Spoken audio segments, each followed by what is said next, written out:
they don't realize that, like Paul said, you need something in your hand. We had the will, we had the victims, even though they were old, they were still alive. We had the property, but this is happening wherever the Nazis were, in Hungary, in Romania, and I have 2 cases now where I hired a title company, what's similar to title company, in Hungary, and they're just searching to find any evidence.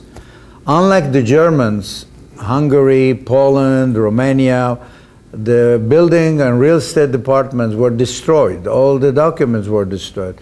The Germans kept most of the documents. That's why we managed to find the records about Ignaz Nacher and the Gestapo. Germany was a very unique nation compared to Eastern Germany countries. I got a question from our online viewers. I was involved in the Holocaust insurance case. I don't understand how the Nacher case got caught up in settlement involving slave labor. What was the government's theory for claiming Nacher's property fell under any settlement involving slave labor? That's a very good question. When Newborn was in our office, we said to him, what's with this? Why are we mixed up with slave labor cases? This is an estate in Queens County and in Berlin. What has it got to do with it? He said, gee, I didn't know it was involving an estate. I said, Professor Newborn, you know, you're a professor at the NYU Law School. You went to settle 57 cases. You didn't read the files? I mean, this is not good. You're not supposed to operate that way. He said, well, I didn't know. I said, what do you mean you didn't know? So what we think happened was the Dresdner Bank was afraid of this case, and so they stuck it on that list as a way of getting it settled. That's why. They annexed it. Yeah.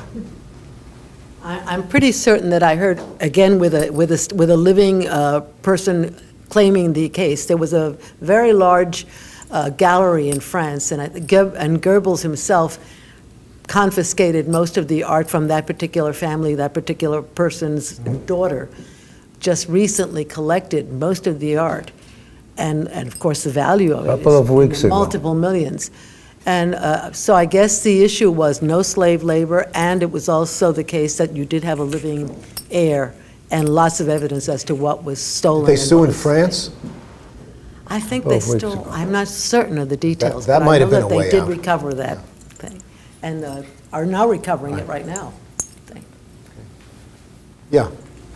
What, if any, has been the blowback with respect to the feeling to the Dresdner Bank and how it has operated since this lawsuit? They were very smart. They never, played it very quietly. They don't talk about it. I don't know. I don't know the answer to that. I think they still have a branch in New York. So I think it's still a major bank. So, I don't think there really was, which is unfortunate also, because I don't think they ever made a full accounting, which I think they should have done. Yeah. Was there a motion to dismiss on statute of limitations grounds? Interestingly, they never did that formally. At the 1995 preliminary conference, they orally said that. And the judge said, no, I'm not, what they said was, we would like to make a formal motion to dismiss. We don't want to do any discovery. The judge said, no, I'm not allowing that. Then in 1999, when we made the motion to substitute executors, they made a cross motion. It wasn't phrased as a motion to dismiss, but it was in effect a motion to dismiss. They said, all of your procedures are wrong, and you can't substitute executors. And of course, if we couldn't substitute executors, the case would have been over. So that was their strategy, was to attack it in a roundabout way. And their whole entire attack was the Berlin Surrogates Court procedures weren't properly followed. And of course, if they won that point, the case would have been over.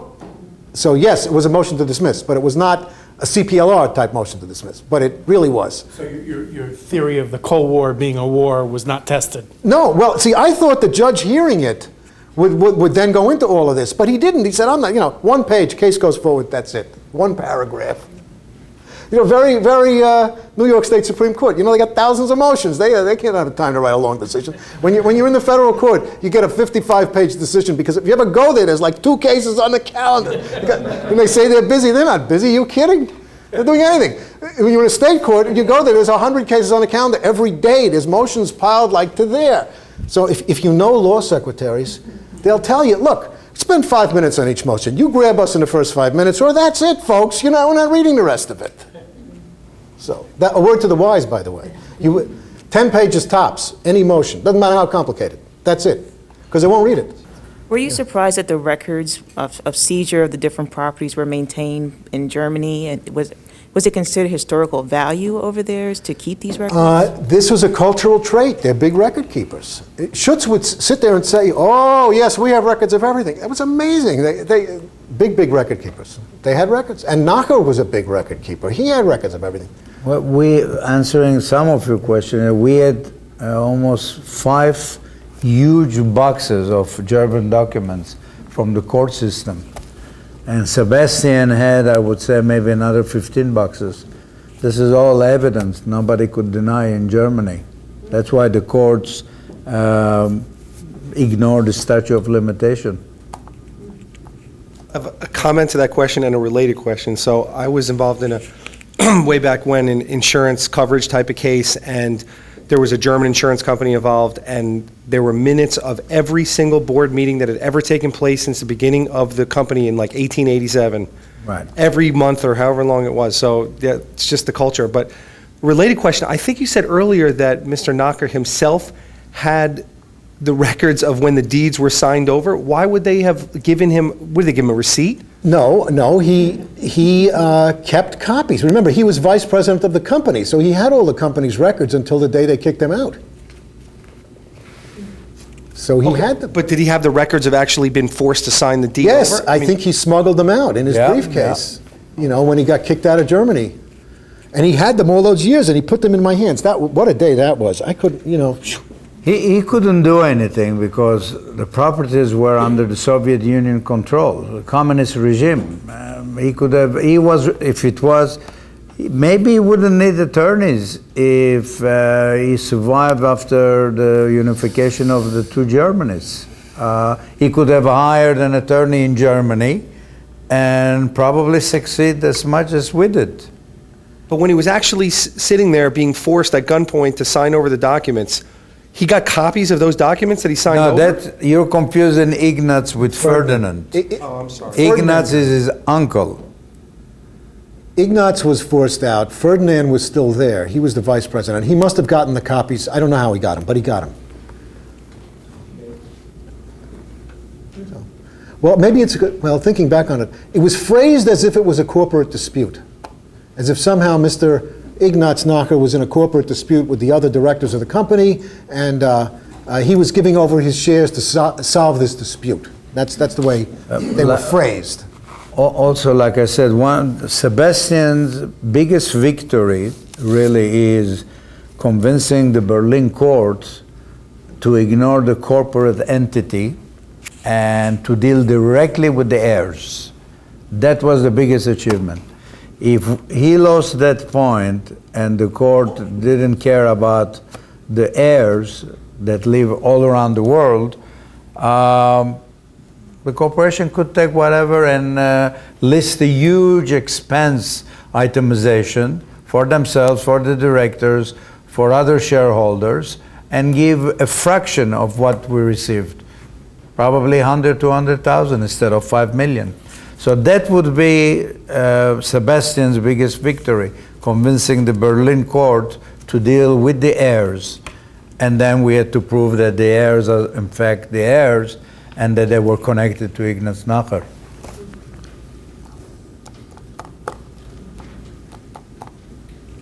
Yes. Did Mr. Nacher consult any other attorneys before you got involved? That's a very good question. What's the question? Did- It was so many So many decades between the time he came to this country, and I know you said that he wrote letters to people and things like that, but did he ever try to have an attorney do what you He did? had an attorney. The psychology, Well, Holocaust survivors, they're damaged from that experience. And he wasn't even in the brutal part of the Holocaust. He was in the part where he lost his country, he lost his property, he lost his company, he lost his family. I mean, he lost a lot of stuff, but he didn't get physically hurt. But even so, he was psychologically a very damaged man. I mean, he was depressed. He didn't trust anybody ever. He didn't trust lawyers. He didn't trust government officials. He didn't trust his rabbi. He didn't trust anybody until he was 90 years old, when his rabbi convinced him to trust Mark Levin. You saw Mark's personality. That's who he trusted, finally. He didn't trust me either. And He didn't trust Ronnie. Yossi either. And Ronnie. Yeah, he trusted his nephew. Very, very difficult man. I think he had many lawyers over the years who he simply fired, which he tried to fire me too. He told us we were Nazi spies, I should tell you. In fact, one of the great compliments that he paid us right before he died was he thought maybe we weren't really Nazi spies. All right, that's it. Did you worry about a surcharge action against Ronnie, and was there any problem with convincing the heirs to allow him to agree to the settlement? This was Yossi. This was Yossi. Well, what's the talked to all question? the heirs. I'm sorry? All the other heirs, getting all the other heirs to buy into this. Yeah, the other heirs really didn't want to hear about Germany or Sebastian or anybody else. As I told you, there was, between the case Paul started and between a very successful, wonderful attorney in Germany, Sebastian, there was 2 years that nothing happened. Nothing could happen until I got into the picture. Those heirs didn't want to know or talk to anyone. We had to locate them, find them, persuade them, becoming friendly with them. It took 2 years. And they had to sign, they had to go, as I told you, to the German consulate with birth certificate, marriage certificate, death certificate of their parents. They had to notarize it, they had to give power of attorney. Until that didn't happen, Sebastian couldn't function, even though the law was on his side. The court wanted jurisdiction, just like here, over the person. They had jurisdiction over the subject matter, but they also needed jurisdiction over the person, just like here. And that was my job. And that took 2 years. Me and another attorney who helped me. And once we did that, money started to come pretty fast. And then Paul could have continued. Once we established a chain of heirship in Germany and the court approved each and every one of the heirs, including their name change, then we could come with the court's declaration and continue in Supreme Queens. Because now the Berlin court identified, and we could prove that Mandowski is now the new executor taking place, Ferdinand's place, and we could continue until we discovered from his ATM that we have 350,000 and our case is no case anymore. I remember Mark called me and he said, "Are you sitting?" I said, "No, I'm standing." Being Israeli, I thought it means what he's saying. Am I So he told me, Paul have 350,000 for us, and he was very happy. But I said, we can't really touch it. It belongs to the client. We have to discuss it with Ronnie in Canada. It's not. I mean, it took a couple of months. We literally refused to accept it. We said it's in conflict with the ethics in New York. They can sue us. We can be disbarred, and we didn't touch it way until the case was denied on appeal. Ronnie agreed that we should be paid. Ronnie insisted. He Yeah. said, "Guys, that's your money." And we even suggested to give it to the heirs. He said, "No, that's your money." And on legal grounds, we thought, well, even though this would not be approved by any New York State court, if it was directed by the Deputy Treasury Secretary, we should do it. I mean, that's the supremacy clause. You can't argue with that. So there it was. Although we didn't think it was a good idea to begin with, that's what our government did. I mean, Did they do the right thing in retrospect? I would not have done it that way, but they did have to do something. I mean, I don't think they could have let all those cases go forward. Although maybe they could. You know, one person I spoke to about this said, you know, why didn't they let the cases go forward, see what happened, and then do whatever they're going to do? That would have been wiser, I think. Or else maybe they could have urged them to settle. That would have been better. Well, of course, that's what they did do. So that's what happened. That's in federal court. Yeah. Thank you.